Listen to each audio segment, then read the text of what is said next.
see her level damage. So oh, I get it. Man, I'm on the edge of my seat right now. Like, oh wait, this could be a lot of damage right here. Oh, never mind. I take it back. It's another quick. Wow.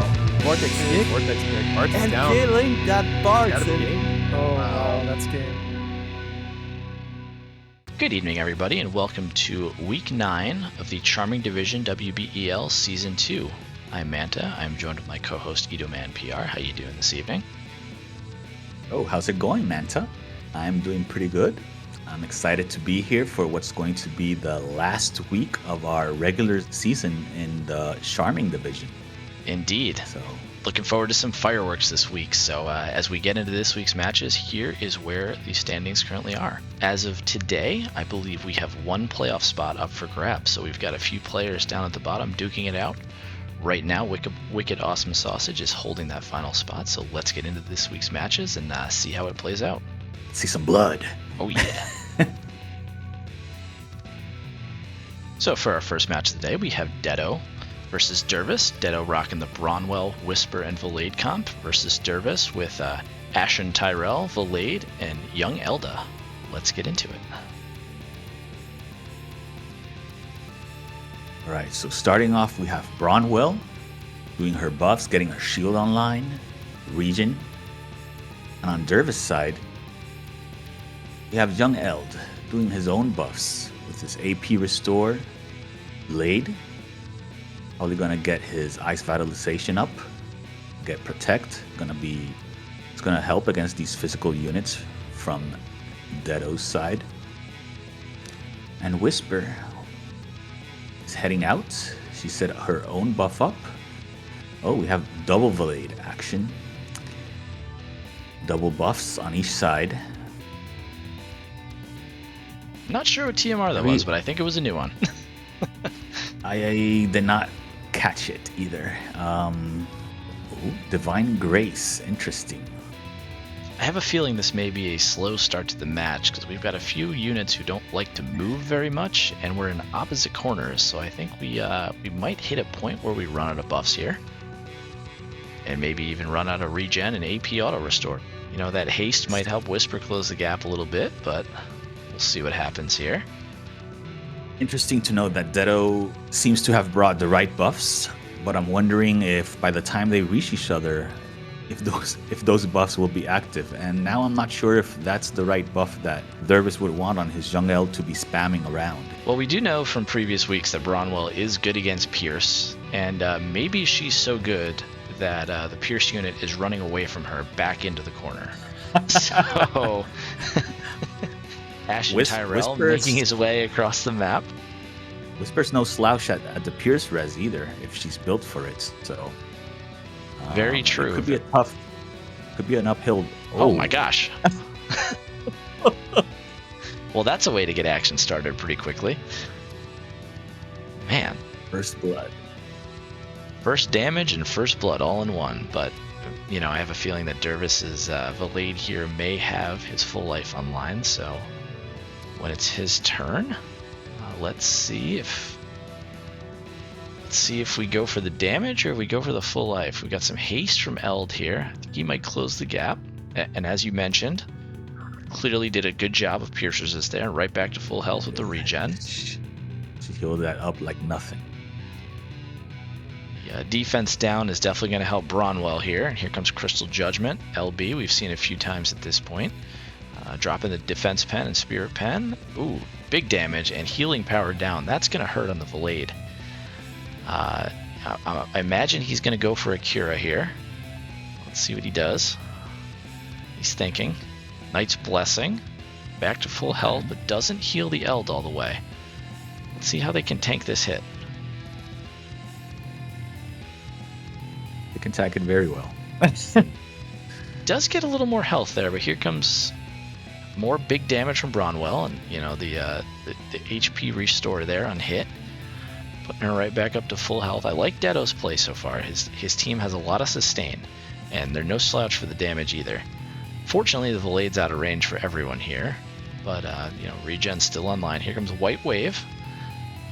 LB, we probably didn't get to see very much until this season. The Bravery down is definitely going to help Bronwell put out even more damage here. I imagine that with the buffs and the defense here, oh, the stun, that could come in handy. Imagine another heal's coming out here.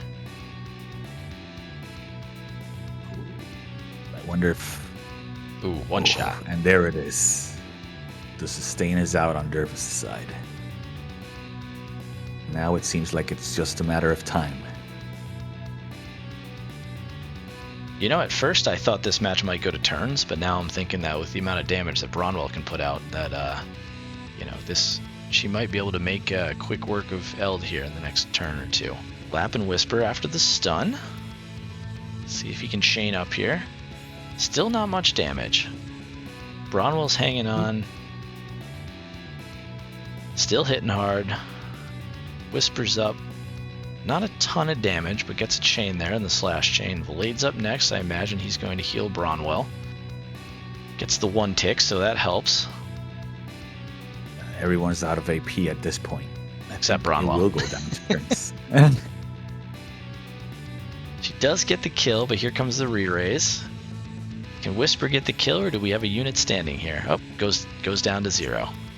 Bronwell has been, I think, a sleeper pick so far this season. She has shown that she can put out a lot of damage. Built the right way, she never runs out of AP. Pretty sustainable as well. Indeed. The first buff she likes to get off gives the regen, so that definitely helps with the sustain. If I have to give a key of the match there, I think that, well, the speed of Bronwell and the damage of Bronwell and, you know, the never-ending AP definitely helped her continue to put out AP skills. You know, it seemed like a matter of time before she broke through the defenses. I agree. Yeah, the damage was definitely there. I'm going to also give shout out to the bulk on Detto's side. He came well prepared for the pierce damage to the point that young Eld actually went for a blade bash instead of his own piercing attacks. There was so much pierce resistance that he preferred to use a slashing attack. So I guess that says something about the kind of prep that Detto brought to the match. So definitely well done on his side. I agree. Well, GG's to both players, and congrats to Detto on picking up the win. GG's. Well played. Congrats on the win. So for our next match, we have Itomanpr, my guest, flashing the Marguerite, Halloween Lucia, and Mustadio, versus WickedAwesomeSausage, showing the Ibarra, Kadia, and Ramada. I will let you take it away. All right. So for this match, I brought my favorite Halloween girl, along with Margaret and Mustadio, the dream team of reigning status effects. So, you know, I'm ready to roll the dice, and hopefully WickedAwesomeSausage catches some of these status effects. But to start off, I'm surprised that he brought the Ibarra, because I prepared like hell for A2. So this could be interesting. Let's see how my prep matches up. Well, I did see the Immobilize Resist coming out there, so there goes one of the 4 or 5 status effects that I can think of that your team can throw out, at least for a few turns. On this map, you know, I'm not sure Immobilize is really one of your, you know, key status effects, but it could come in handy. It already bit me once. That is true. So I did not bring it this time. Smart. But here they come. I mean, I like Mustadio with the haste online, and against Ibarra, okay. I don't hate the matchup as long as he can stay out of range. We know that no matter who she fights, she can put down some big damage. And that's here we start. Or did we? Physical shield definitely helping the Ibarra there. Not sure what Kadia is thinking here. You know, maybe another buff there. Marguerite maybe in range here. Looking for those status effects. Spirit down is definitely going to help the Marguerite and the Halloween Lucia. But Ibarra's going next, so let's see what she can do. And there's that big damage I was talking about. So your Berserker is down right now, but is Mustadio, and he goes for the Ramada. Interesting. unfortunate. I'm surprised he went for that one because maybe Ramada has some hate up that I didn't notice, but looks like we're having a problem with the LB here. Yes, on both videos. There she is. there was a slowdown there, but Fair enough. we'll get back to the action quickly.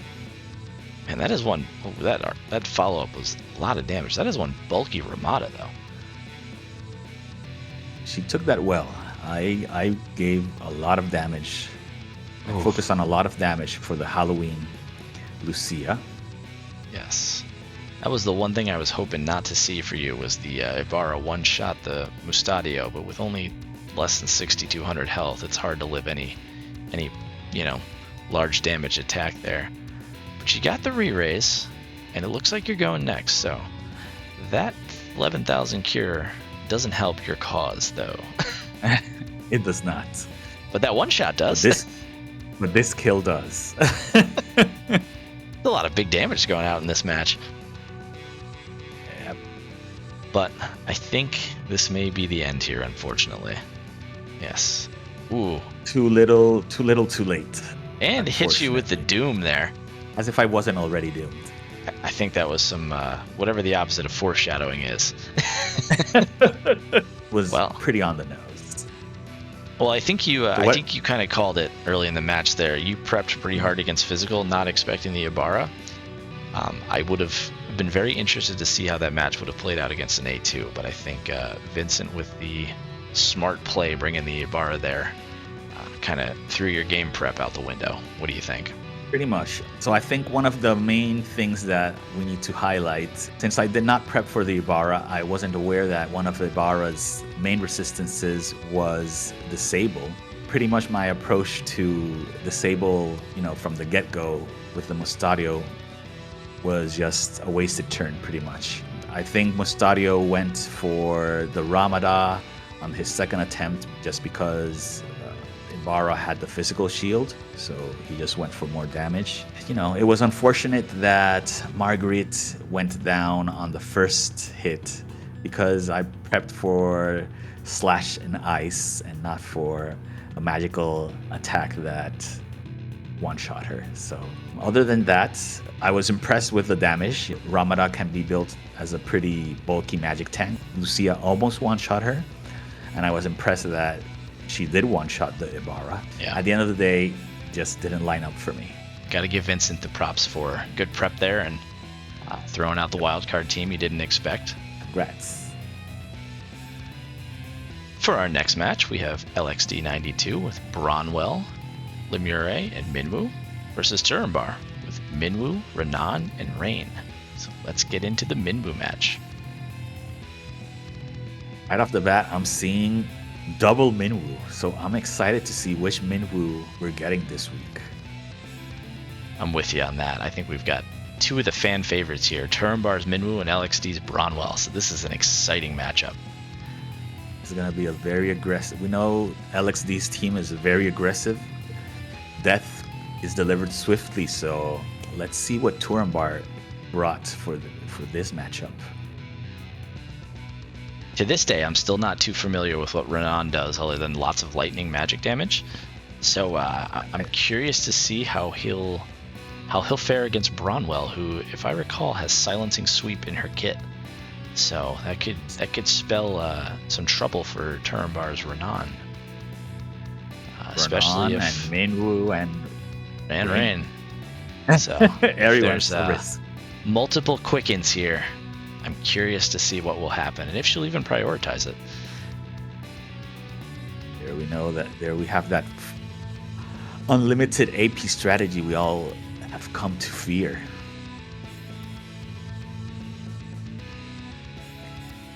LXD is ready for the action. Here we go. Can she get in range? Not quite, and I'm not a fan of how far out she is right now on her own. So hopefully we can get the support units moving up. But chance to slow here or miss, or maybe that was Flaming Impact. Excuse me. Fire resist down, definitely going to help his damage dealer Minwoo. Ooh. Ooh. Not what you want to see right there. This might be over. I'm curious to see if LXD's Minwoo can take a page out of Turambar's Minwoo's playbook and just, start one-shotting people with ultimas here. Oh, are they just gonna quicken each other? Instead, they took a page out of Numero's Season 1 playbook. The quicken strategy. And now they're just cowering in the corner. Death to Alcor by confusion. Oh, man. On Turambar's side, Minwoo says, well, I can hasten my team as well. Dead Bronwell in the way there, making Rain look like he has a bow tie on. Here comes the quick and haste chain to stand still. I like it. I'm going to save a lot of CT that way.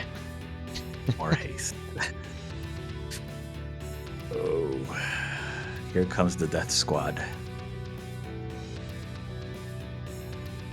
This is looking rough for LXD. I thought maybe Lemure could walk forward and try a raise if she had that in her sub job active. I too was wondering if she had full life there, but apparently, it's the ooh, we got movement. Oh. That's a first to quicken. Oh. Aggressive Minwoo? Quicken. Of course. And here we find out if she has any offensive capabilities turned on, and it does not look like it. Although I don't know her range, to be completely honest. Renan walking confidently forward. Rain. Got a fear. Here we go. And a slow. Slow. But who knows? She might just cast Guard Haste on herself again. We shall see momentarily. Okay. That could work. Guard. Defense up, not going to help here. Spirit up may help. I have a feeling Renan's going to put out a lot of damage here, though. So let's see the... was that Fulgurous Thunderblast? I believe so. It's quite Here comes the name. paint. Oh my gosh. Broke right through that Spirit up right there. Renan gave took no notion of any Spirit up. I'm done watching you quicken each other. Let's end this. Oof. And once Renan's turn goes, I have a feeling that may be the end of this match. Dervis trying to hold on to dear life. Oh, still going. Will she get another Curata off, or does Rain have the chance to go before she one-ticks it? It's over. Ooh. Wow. I thought she suddenly pulled out some magic reflex or something. Say like, I'm not dying. You're not taking me down. I have two thoughts after that match. Number one, I'm a little disappointed I didn't get to see Turambar's Minwoo in real action. But number two, I think it was pretty easy key the match there. Bronwell overextended a bit and, took the full wrath of Renan's Thunderbolt, just like Ash whenever he gets electrocuted by Pikachu. That was the end of Bronwell. So what are your thoughts? Bronwell blasted off. I can't say again because LXD's Bronwell had been killing it. Bronwell fell for the first time, I think. The double quicken strategy backfired this time. As you said, it overextended. Bronwell's put her outside of the support range. Unfortunately, she was a sitting duck. But on the bright side, I have a feeling we'll see both those comps again sometime throughout the playoffs. So GG's to both players, and congrats to Turambar on picking up the win. GG's. Well played. And sorry, Minwoo, you didn't get your blood this week. She's just saving it for the playoffs. Makes sense. So for our next match, we have Snatcher with Ashen Tyrell, Celebrated Jaden, and Valade facing off against Maverick with OG Mont, Grifford, and Eliza. So let's get into it. All right. Cold triangles on both sides. I like this play. Interesting angle. Let's see which cold triangle proves to be superior. That physical shield on Jaden might prove key in this match. But then Grifford also has his own physical shield, which might help against Tyrell if he's in his Ashen form. But Jaden might have other plans regarding that physical shield. And Mont on the other side of the map, probably wanting to divert the enemy, but it seems maybe the Ice team from Maverick might come across ShadowSnatcher before Mont gets in their face. So the positioning might not have worked out as Maverick intended. So Grifford went back to buff in the corner. Maybe this gives Mont some time to play catch up and get ahead of as he runs towards his group. Well, on the bright side, I have a feeling when this match gets started, everyone's going to have enough AP to, make quick work of the other team, I would think. Should they get through the shields and or have what I assume may be the accuracy needed to hit the Eliza. And knowing Maverick, he does like his evasion comp, so I think this may be a pseudo-evade comp from Grifford and Mont.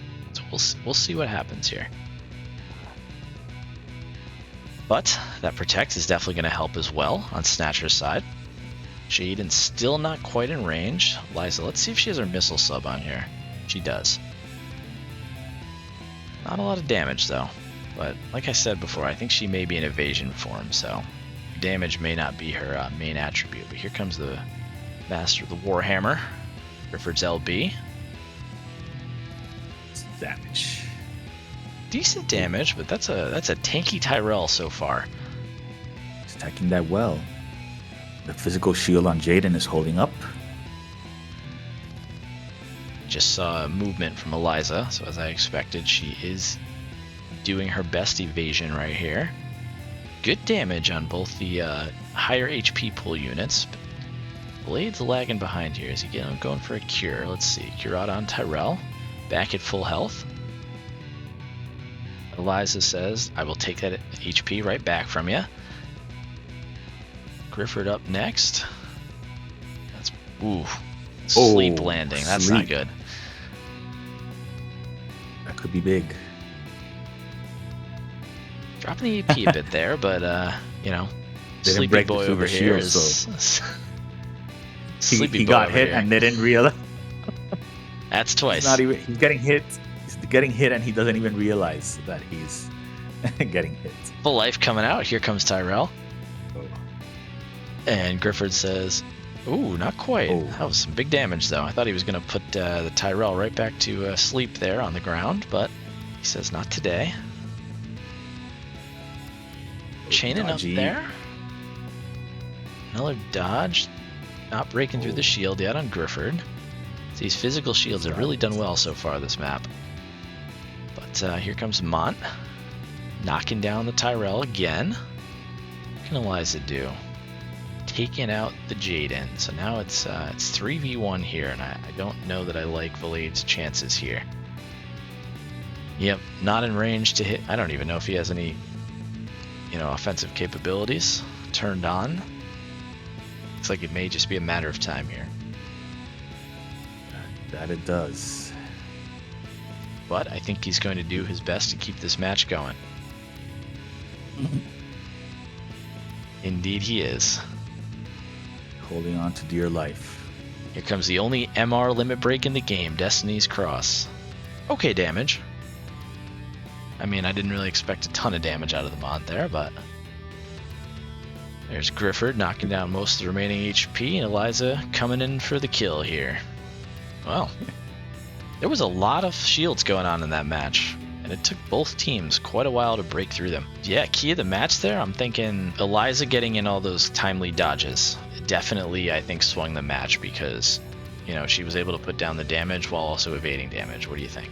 Well, I think Rafal did very good in this match. Or I said Eliza, didn't I? Wrong Thorn. I don't know how many times I said it, but I'm in the right Fair family. enough. I caught it right when the match was ending. Like, is it Liza? No, that's not her.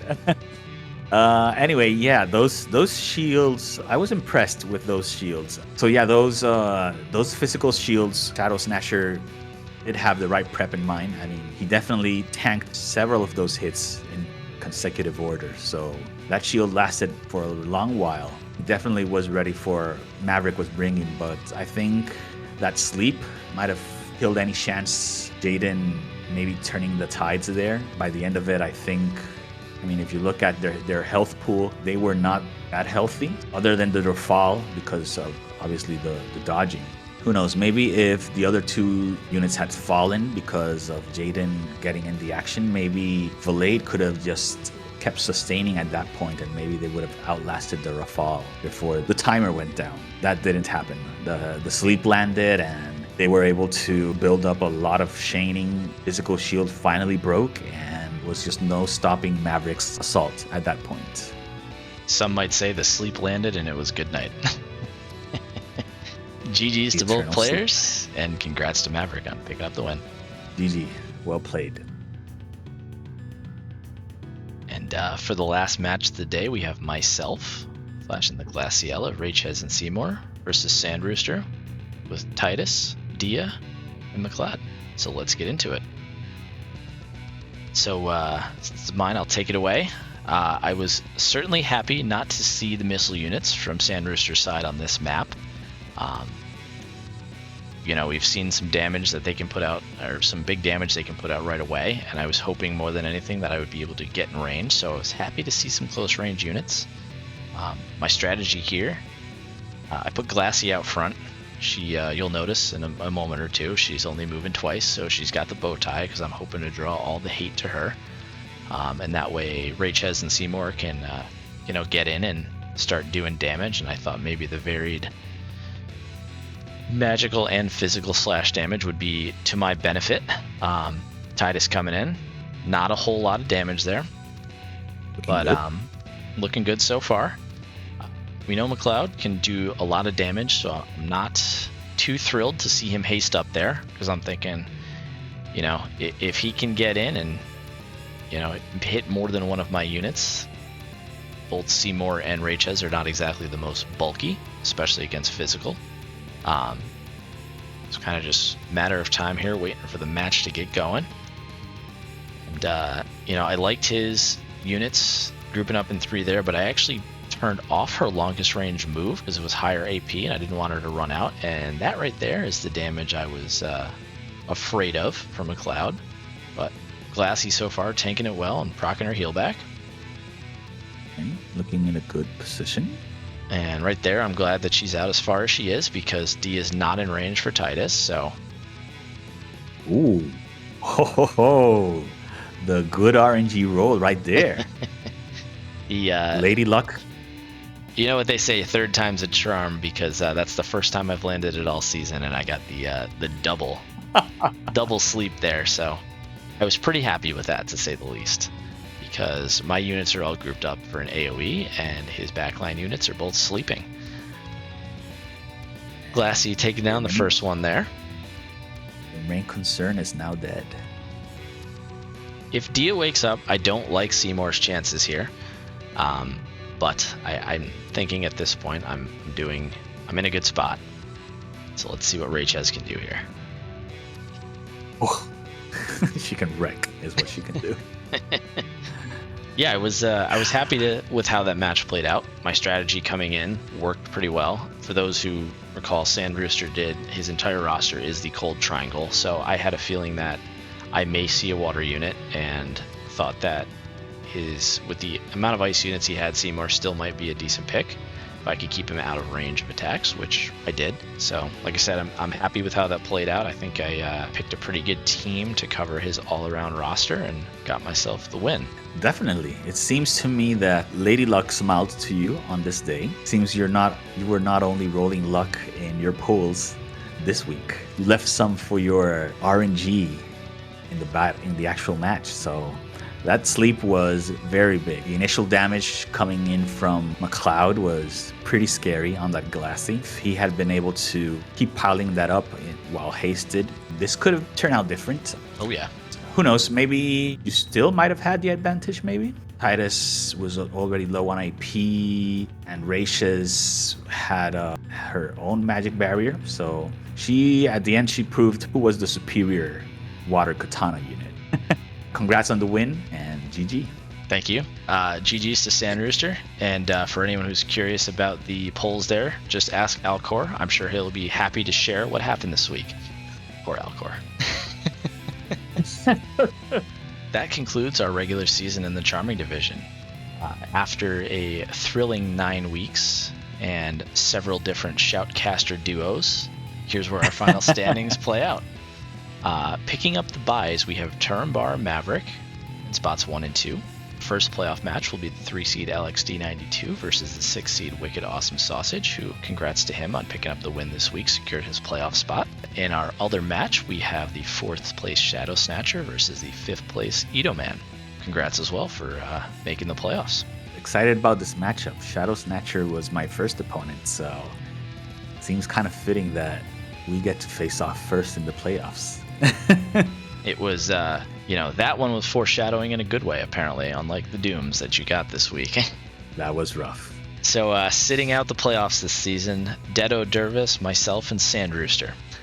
So we'll see what the 4 of us bring back next season. But thanks, everybody, for tuning in. Good luck to the 6 players who have made the playoffs, and it's been a pleasure in the regular season. Look forward to seeing you guys in the playoffs. Looking forward to it. Thanks to all the players that participated. You definitely cooked up some very interesting matches in the Charming Division. Proud of the matches we served up this season. And I'm looking forward to what all of you will bring forward in future seasons. Take care and stay tuned to the playoffs. Indeed. Looking forward to seeing everybody in the playoffs. Have a good one.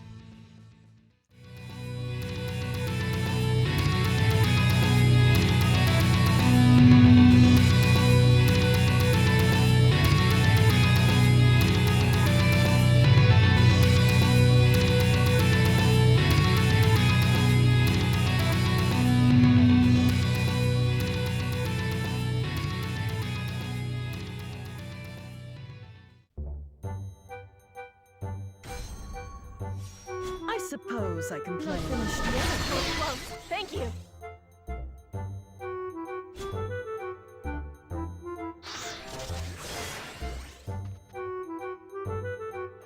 We'll show you just how strong we are.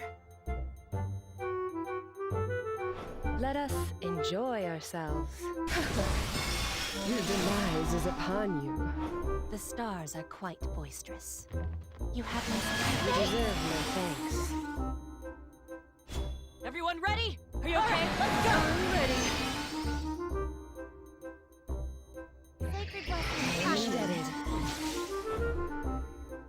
Come now. Let us enjoy ourselves.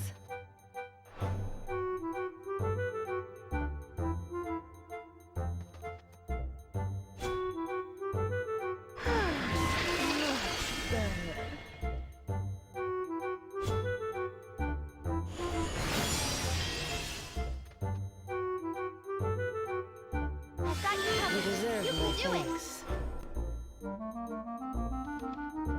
I am indebted.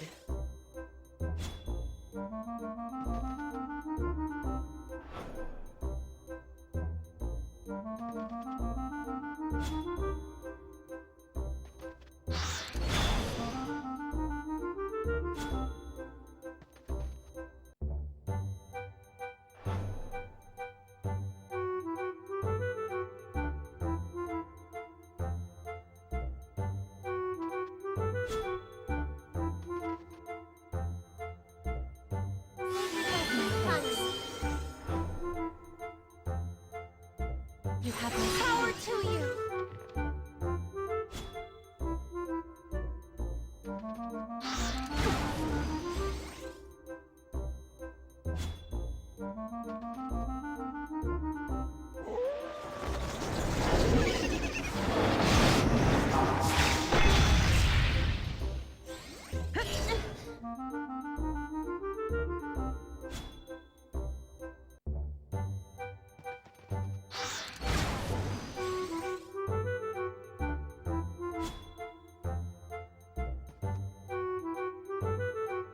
Don't underestimate me.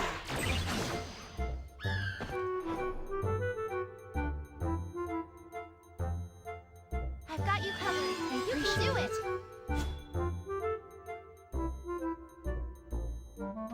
Huh?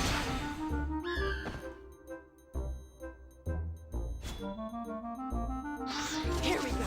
Get ready.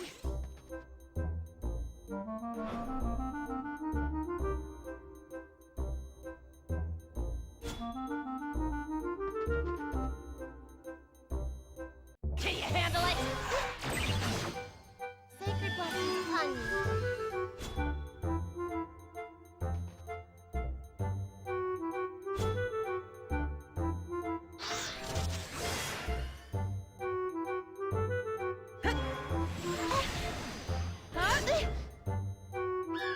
What?